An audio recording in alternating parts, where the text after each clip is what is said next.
and most importantly, inspiring the whole generation to work hard to gain that freedom. So ask yourself this question. Are you using money to merely exist or to evolve? Because let me state a basic fact. Do not take the money you spend on a book, a course, or a life-changing experience as an expense. Rather, take it as an investment to become the person you want to be. Let's summarize the 5 important sections of our discussion today, one by one. They are: money is a tool, not the goal. Financial independence is freedom. Use money for social impact and legacy. Patience and compound interest are key to wealth. And lastly, money enables personal growth. So, are you ready to adopt these philosophies and change the way you see money? Or will you stay trapped forever in the chains of just accumulating wealth without any real purpose?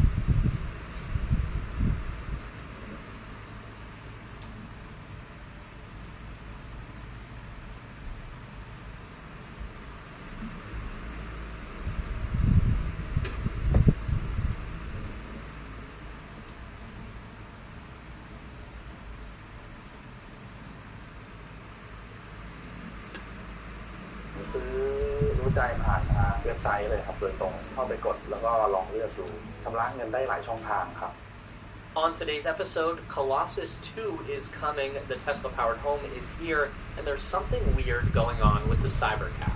Elon Musk's xAI is building the world's largest supercomputer again. Hot off their recent merger with Elon's X social media platform, the rapidly growing artificial intelligence startup is already in need of significantly more computing power than their Colossus data center can provide. Colossus is less than 1 year old and stands as the most powerful AI training computer in the world with 200,000 NVIDIA GPU chips. It was used to create the latest version of Grok, Elon's uncensored and unhinged chatbot. But Elon wants Grok to be more than just another language model. He's racing to create the world's first artificial general intelligence, or AGI, a computer that can think, learn, and act in the same way as a human brain. AGI could even prove to be superior to human intelligence. So to accomplish that, xAI needs Colossus 2, an even bigger and more powerful supercomputer installation that would be home to 1 million GPU chips, 5 times more powerful than its younger brother. The value of those NVIDIA chips would also fall somewhere between $25 and $30 billion, almost equal in value to the entire X platform itself, but the capabilities that might be unlocked by this new supercomputer have potential to make xAI the most valuable company in the world, if Elon Musk is right. Here's what we know. xAI has purchased a 1 million square foot property in a suburb of Memphis, Tennessee. There's already a large building on site that will house the data center, and they also have a large piece of adjacent property that's going to become very important in the near future. Located right beside the Colossus 2 property is the TVA South Haven Combined Cycle Power Station. AI training is known to require massive amounts of electricity, so that's definitely not a coincidence. And we know that xAI has a unique plan that will leverage Tesla Energy products to take full advantage of that electrical power. xAI will deploy the world's largest Tesla Megapack site on the 100-acre property behind Colossus 2. These are essentially just huge batteries, and what they'll do is store up power from the grid during low consumption periods like the middle of the night, and then during peak demand when stress on the grid is the highest, xAI will draw their power from the megapacks instead of the local power grid. So that means energy from the local generator will still be available for Memphis residents when they need it most, and residential homes won't be competing against Colossus for electricity at times when the supply is short. Based on the size of the property, we can make a rough estimate that the Megapack site would hold Hello เกนโคแมชาซีเกน Hello my friend hey people my dinner today I have watermelon and brand about 900 of the battery storage units, which is about 3,600 megawatt hours of energy, or enough to power the 1 million GPU supercomputer for about 4 hours, all on its own. Elon Musk has said that xAI plans to complete this Colossus expansion by 2026, and that sounds ambitious, but the first phase of Colossus 1 was built in just about 4 months with 100,000 GPUs. Then it doubled to 200,000 in the next 3 months. Now that the company has some practice at doing this and has built momentum, it's not crazy to think that they can go 5 times the size in double the time. One of the advantages that xAI will have going into the construction of Colossus 2 that they didn't really have before will be a huge pot of money to work with. Last December, xAI raised $6 billion through investor funding, but now, following their acquisition of the X platform, Elon is gearing up for a new money-raising effort that he believes will be far in excess of $6 billion. This is a neighborhood of Tesla-powered homes. This new, one-of-a-kind community in Houston, Texas is made up entirely of houses that are powered by the Tesla solar roof tiles and use Tesla Powerwall batteries to store their solar energy. Each house also comes with an integrated Tesla Level 2 EV charger. The developer, Utopia Homes, has reportedly been inundated with calls from people around the US and even outside the country that are eager to buy the Tesla-powered homes. As of February this year, the median home price in Houston was about $330,000, while the larger version of the Tesla house is listed at $545,000 and the smaller ones are $524,000. Even with the relatively high price tag and the direct association with the Tesla brand, the homes have become very quickly sought after properties. The real estate broker responsible for the properties, Jamie Fallon, told Realtor.com, "We have honestly had no issues with Trump and Musk backlash. In fact, I had over 150 plus people at my broker's open. It was insane. People were very excited." Now, Texas is a Republican state when it comes to politics, so support for Musk would be expected, but they're also heavily invested in the oil and gas industry, so it's very interesting to see demand for solar power and sustainable energy crossover in the same market.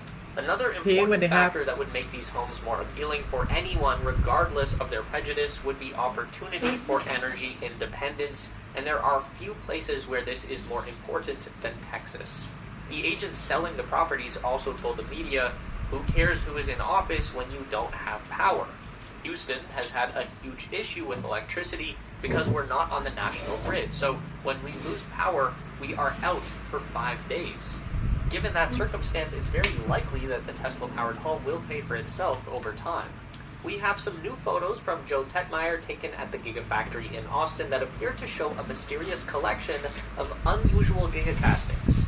These parts don't look like any known component in the Cybertruck or the Model Y, leading us to believe that they are pieces of the new Cybercab underbody.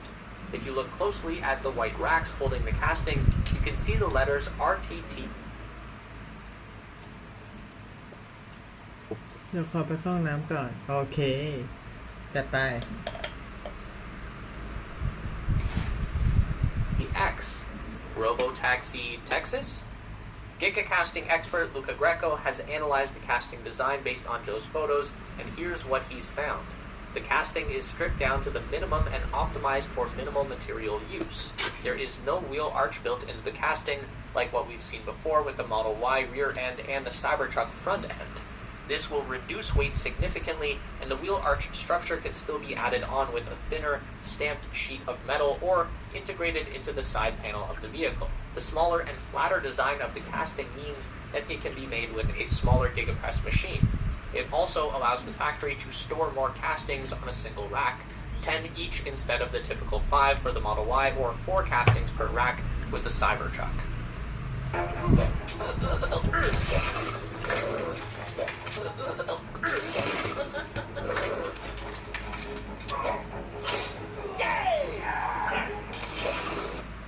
Here's also a rough illustration of how the new casting shape would fit into the body of the Cybercab vehicle.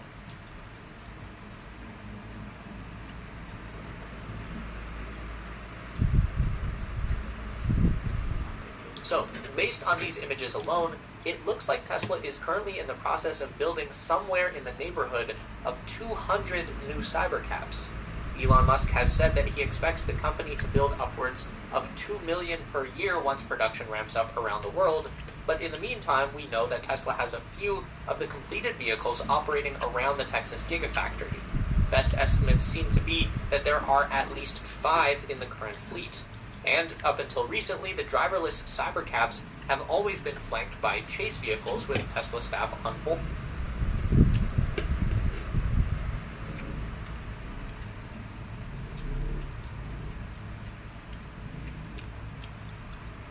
But it looks like something has changed in recent days.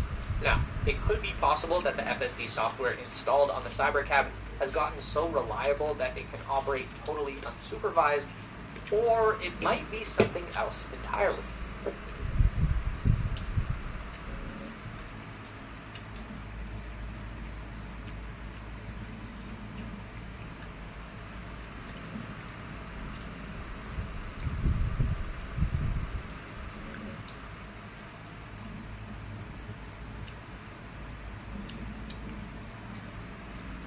One thing that you might notice is the tint on the windows of the Cybercab has gotten even darker than before, pretty much jet black, drug dealer level window tint. So, is Tesla hiding something?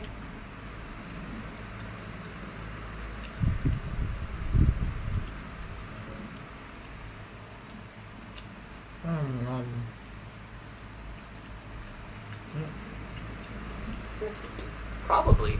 In some of Joe's photos, when the sun catches the vehicle at just the right angle and you can still see inside through the windshield, what appears to be inside is a person sitting in a standard car seat, not the reclining robotaxi seat, and not driving the car with a steering wheel.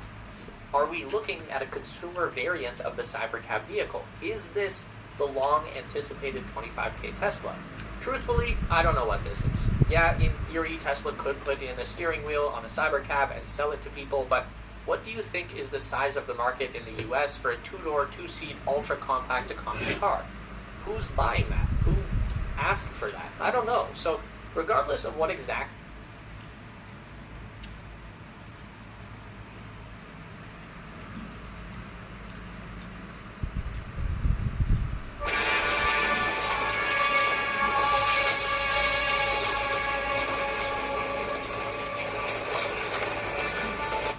55 years ago, humanity walked on the moon. It was a moment that should have changed everything. If you had asked someone in 1969 what the next 50 years would bring, they would not have hesitated. Moon bases, Mars colonies, maybe even cities in orbit floating among the stars. Instead, we turned inward. The Apollo program ended, budgets were slashed, the momentum vanished. NASA shifted its focus to robotic probes and satellites, important, sure, but passive. The dream of deep space became something theoretical, something for the distant future. Then, against all expectations, one company changed the equation. SpaceX isn't just about launching rockets, it's about forcing the world to ask a question we've been ignoring for decades. Do we stay on Earth forever? Or do we become something more? Elon Musk doesn't talk about Mars the way most people do. For NASA, it's a long-term goal, a decades-away possibility wrapped up in bureaucracy and budget constraints. For Musk, it's an inevitability, a necessity, a survival strategy. In a conversation with Joe Rogan, Elon put it bluntly, we should have a second planet to preserve civilization. Then he got more specific. It's a matter of time before we get hit by an asteroid or annihilate ourselves with nuclear war or a supervolcano. He's not... or annihilate ourselves with nuclear war or a supervolcano. Annihilate. And...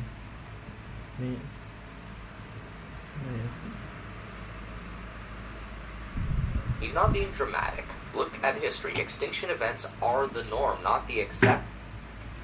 Silurian Thai acid no accepting Silurian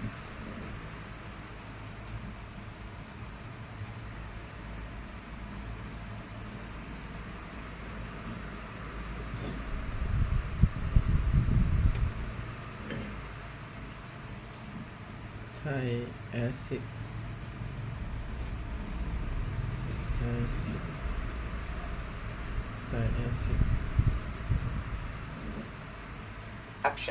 The dinosaurs had no space program, but we do. The only question is whether we use it in time. But this isn't just about survival, it's also about stagnation. Civilizations that stop expanding don't just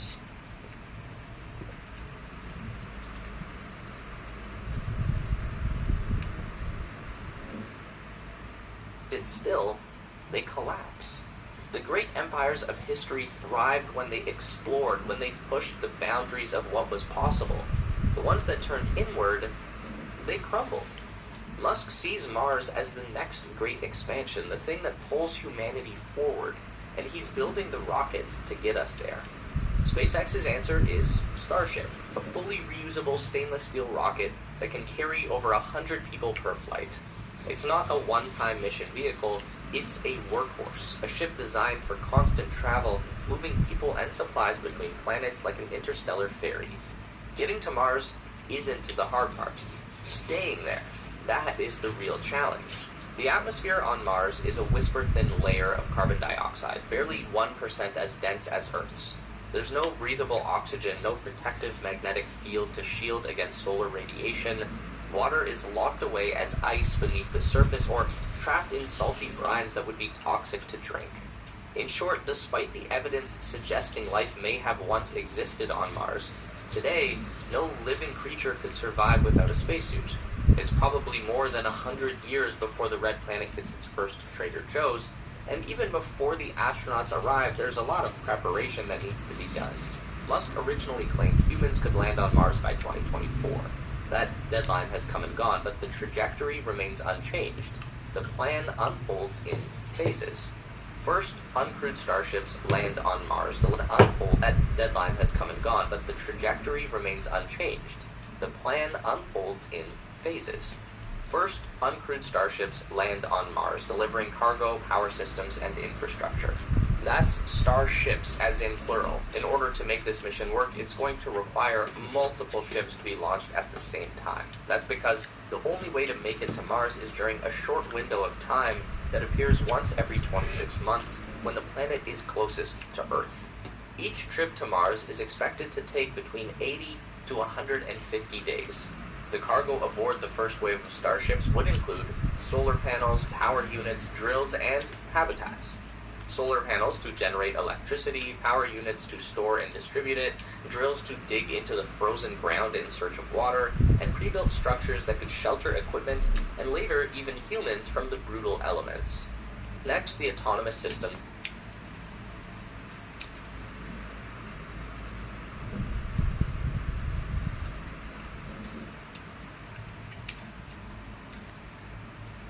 start up. Rovers would unpack and set up the solar arrays. Machines would begin transforming carbon dioxide into breathable oxygen. The drills dig into the surface, tapping ice for water, while Tesla robots process and store it in tanks. Basic setups take shape. Habitats get connected to oxygen and water lines, and the system of solar and batteries provide the power to keep it running.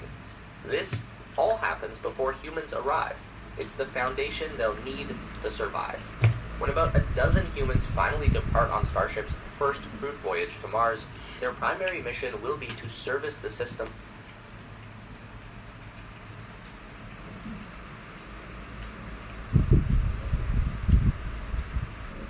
on Mars that the robots built. Give me 7 minutes a day in the chair and I'll help you lose that beer belly. We start on March 17th. Here's the personalized plan of short chair workouts designed for beginners over 50. It is only 7 minutes per day. Simple, safe needs, no equipment tailored to fit your schedule and health goals. You can work out anytime, anywhere. In 1 week, you will feel better. In 2 weeks, you'll see it in the mirror. In 1 month, your wife won't believe your results. Just open the app and follow along.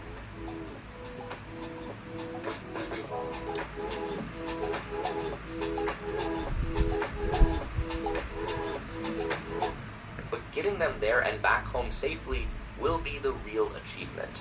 The first astronauts won't just be explorers, they'll be survivalists, testing the limits of human endurance on an alien world. They'll live in pre-built habitats shielded from radiation, setting up underground bases, and expanding life support systems. If all goes well, the outpost will expand, small pressurized habitats will give way to self-sustaining farms, outpost will expand, small pressure...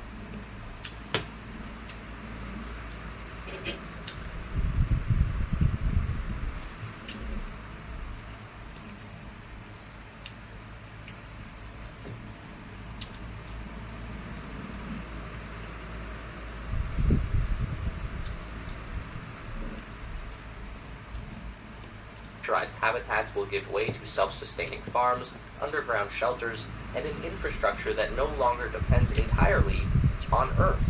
By 2050, Musk wants a city of 1 million people. That's not a research station. That's not a temporary outpost. That is a permanent civilization. But reality is messier. Starship is still in development, with test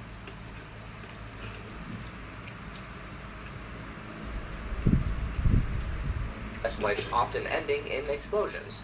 NASA's Artemis program, meant to pave the way for a Moon-to-Mars pipeline, has been plagued with delays. The funding, the politics, the engineering challenges, everything has to go right. If SpaceX doesn't land something significant, everything has to go right. If SpaceX doesn't land something significant on Mars in the next decade, the dream of a thriving Martian colony might start to slip away. You see, right now, Mars is a dead world. But Musk has a bold solution: terraforming. The idea is simple: turn Mars into a second Earth. Melt the ice caps, pump greenhouse gases into the atmosphere, raise the temperature, thicken the air. In theory, it could work. In reality, the numbers don't really add up. Mars simply doesn't have enough carbon dioxide to create an Earth-like atmosphere, and even if we could artificially manufacture it, the solar wind would just strip it away over time. Some have suggested radical alternatives: giant space mirrors to focus sunlight into the poles, genetically engineered bacteria to slowly pump out oxygen. Even Musk's most controversial idea, nuking the ice caps, has been debated. If full-scale terraforming is out of reach, the only real alternative would be a world of pressurized cities, giant domes, underground habitats, isolated pockets of human life carved into the Martian surface. We really don't know what kind of society Mars will become, but we do know this: it won't just be a copy of Earth. They'll grow up under a pale orange sky in a world with less gravity, no oceans, and no history but the one they create. Over time, they'll diverge from Earth's culture, its politics, even its biology. They may speak new languages, build new faiths, and make decisions that feel alien to us. Their art, ethics, and sense of identity are a copy of Earth. They'll grow up under a pale orange sky in a world with less gravity, no oceans, and no history but the one they create. Over time, they'll diverge from Earth's culture, its politics, even its biology. They may speak new languages, build new faiths, and make decisions that feel alien to us. Their art, ethics, and sense of identity will be shaped by scarcity, danger, and interdependence. They won't think of themselves as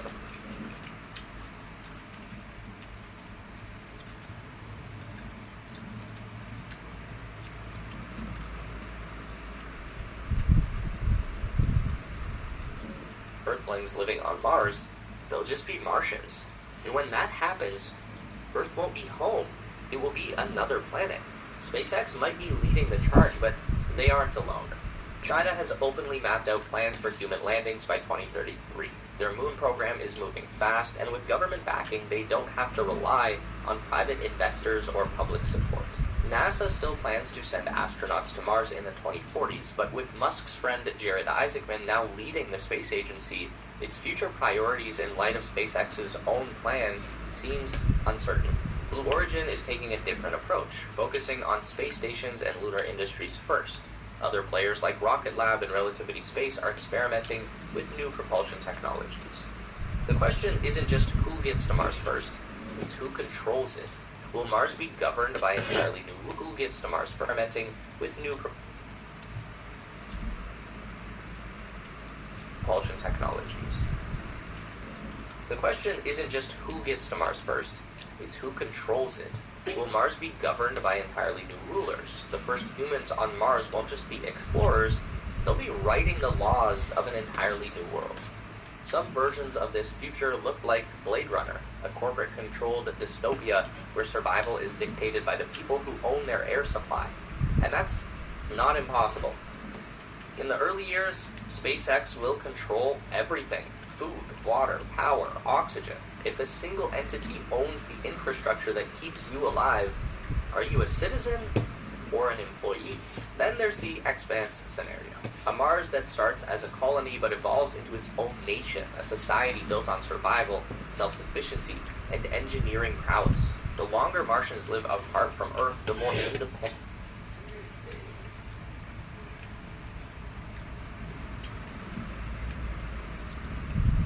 they'll become. And when that happens, history suggests the outcome is inevitable. The American colonies didn't stay British. Mars won't stay under Earth's control forever. Whatever happens, one thing is certain: Mars won't just be another Earth. It will be something entirely new. There's one thing that will shape life on Mars more than it will be something entirely new. There's one thing that will shape life on Mars more than any political system, though: artificial intelligence. Musk has already talked about AI's role in keeping the colony running. On Joe Rogan's podcast, he pointed out one of the biggest flaws in government. The fundamental weakness in the government is that the various databases don't talk to each other. On Mars, they will. AI will control life support, water filtration, food production, transportation.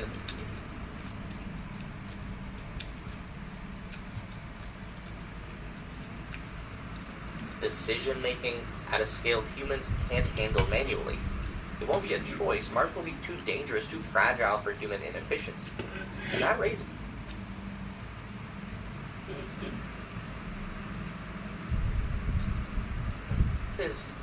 a lot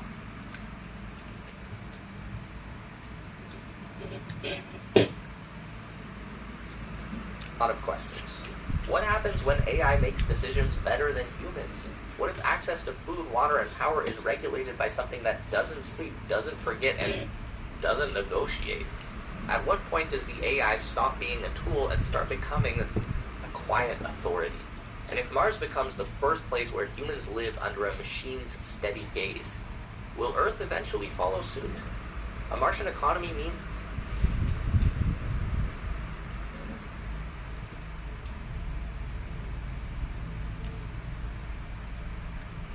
new industries: asteroid mining, space-based manufacturing, technologies built for survival in extreme conditions. And that means some countries will get left behind. Nations without a presence in space might find themselves locked out of the next industrial revolution. Political alliances could shift, entire economies could collapse. Once that happens, Mars won't just be an experiment, it will be a rival civilization. And then, will we stop at Mars? Or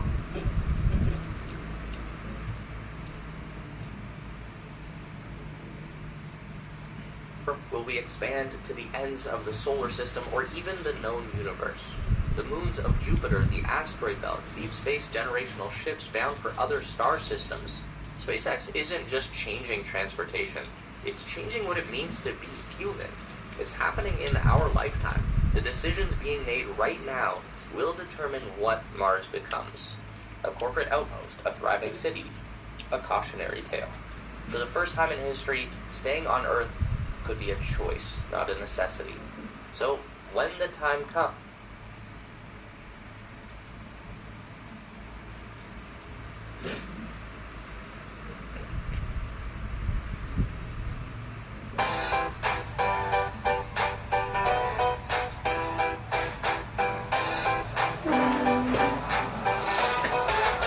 artificial intelligence has been called humanity's last invention. A revolutionary force that could upend our entire understanding of science, consciousness, and even could upend our entire last invention. A revolutionary force that could upend our entire understanding of science, consciousness, and even the fabric of reality itself. But there's one enormous hurdle standing in the way of AI reaching its full potential. Power.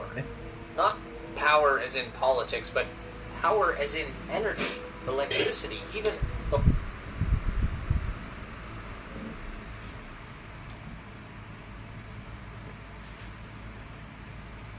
The largest tech companies in the world are facing a monumental challenge in powering these massive AI systems.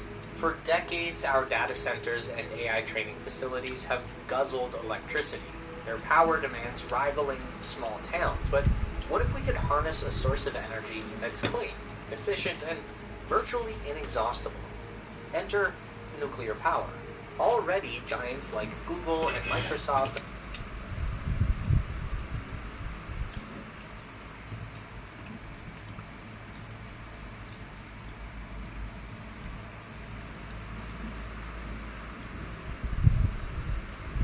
are exploring nuclear solutions to power their AI operations, and now this concept is about to radically change the computing world, which will pave the way for nuclear-powered supercomputing machines that can operate AI systems on scales we've only dreamed of. Let's start with the basics. What does it take to power modern AI? Picture the world's most advanced artificial intelligence systems. These are not your average computer programs. They are colossal, energy-hungry monsters.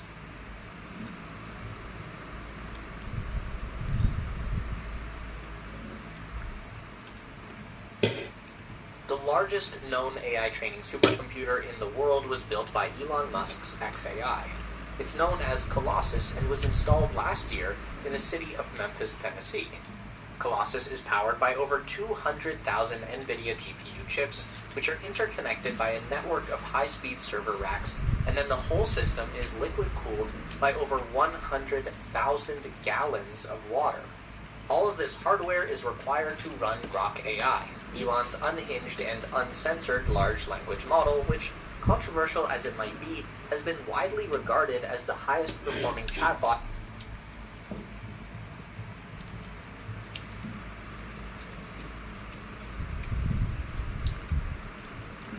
in the world. The energy required to power Colossus is estimated to be around 125 megawatts of continuous electricity. That estimate was provided by Grok himself, and he also suggested that a good example to help us visualize 125 megawatts of power would be the city of Asheville, North Carolina. It has a population of around 95,000 people, plenty of nice hotels and businesses, some stunning mountain views, and an average power consumption of around 130 megawatts. And this is just the beginning. As AI systems grow more sophisticated, their energy demands are increasing exponentially.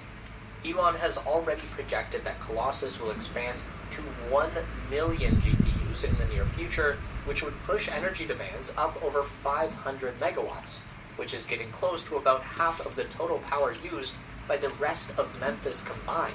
With AI systems consuming energy on an unprecedented scale, tech giants like Google and Microsoft are beginning to explore nuclear power as the ultimate solution. Nuclear has the unique ability to provide a consistent supply of power using a very small amount of fuel and producing zero harmful emissions in the process. It does create nuclear waste, which is not ideal, but as long as it's properly managed, it won't hurt anything. You might be surprised to learn that nuclear power has one of the lowest death rates per unit of energy produced.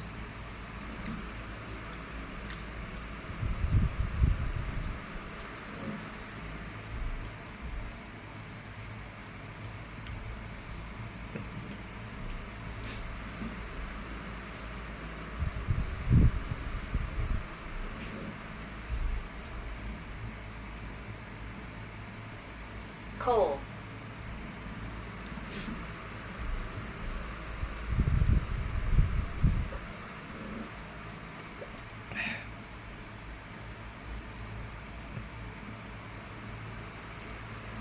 Compared to other major energy sources, that's taking into account the full life cycle of energy production, including extraction, operation, and accidents. Nuclear power's mortality rate is calculated at around 0.04 deaths per terawatt hour of energy produced, and this includes rare but high-profile incidents like Chernobyl and Fukushima.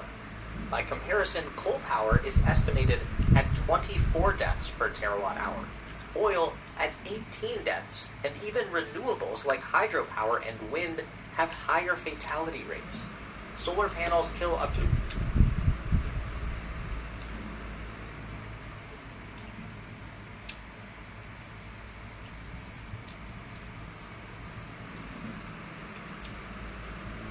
10 times more people per terawatt hour of energy produced than nuclear ever has. In addition to being relatively safe for people and harmless to the environment, nuclear has an unmatched potential to generate massive amounts of power from a very small footprint. The average American-based nuclear reactor has a peak power output of over 1,700 megawatts. Remember that our hypothetical 1 million GPU future Colossus supercomputer was drawing just over 500 megawatts. So just one average nuclear power plant could easily supply this insane AI supercomputer and the entire city of Memphis all at the same time. To get an equivalent annual output of power from solar energy,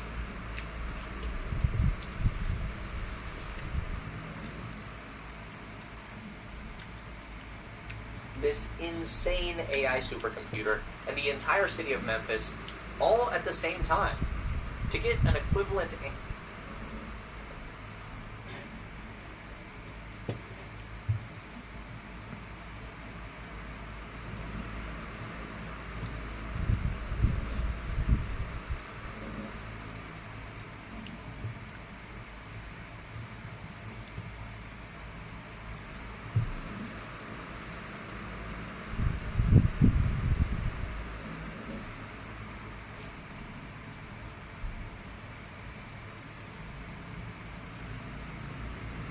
annual output of power from solar energy, you'd need to cover 11 square miles of ground with the average solar panel. Here's another interesting thing to consider.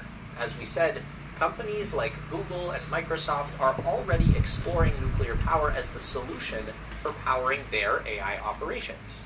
But if we consider Tesla, for instance, this could be an opportunity to leverage one of their existing technologies in this powering their Microsoft are already exploring nuclear power as the solution for powering their AI operations.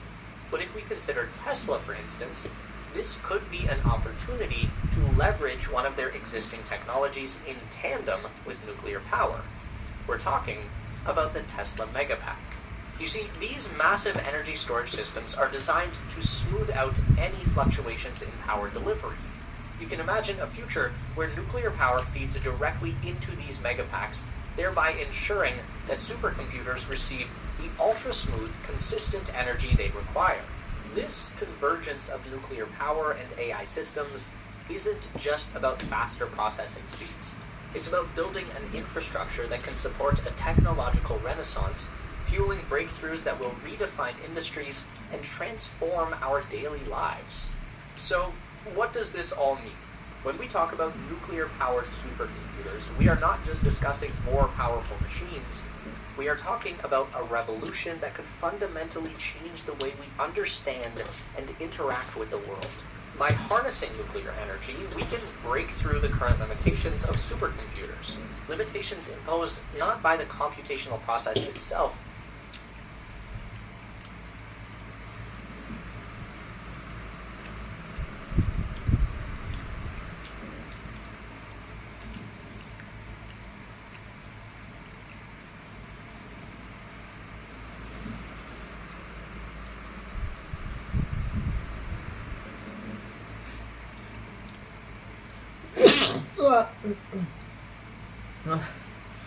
ใช่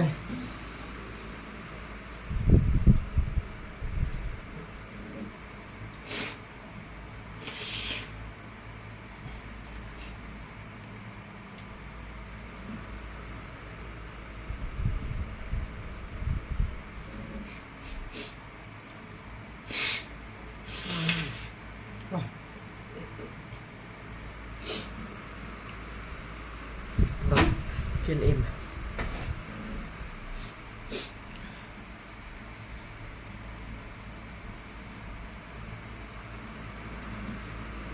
but by the logistical challenge of powering them. ฮะ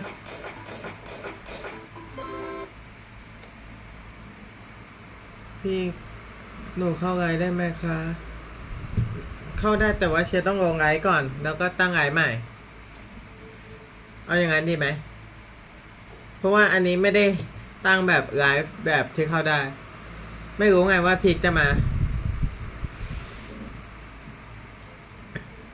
เดี๋ยวเชียร์ลงไลฟ์แล้วก็เข้าใหม่ก็ได้ครับ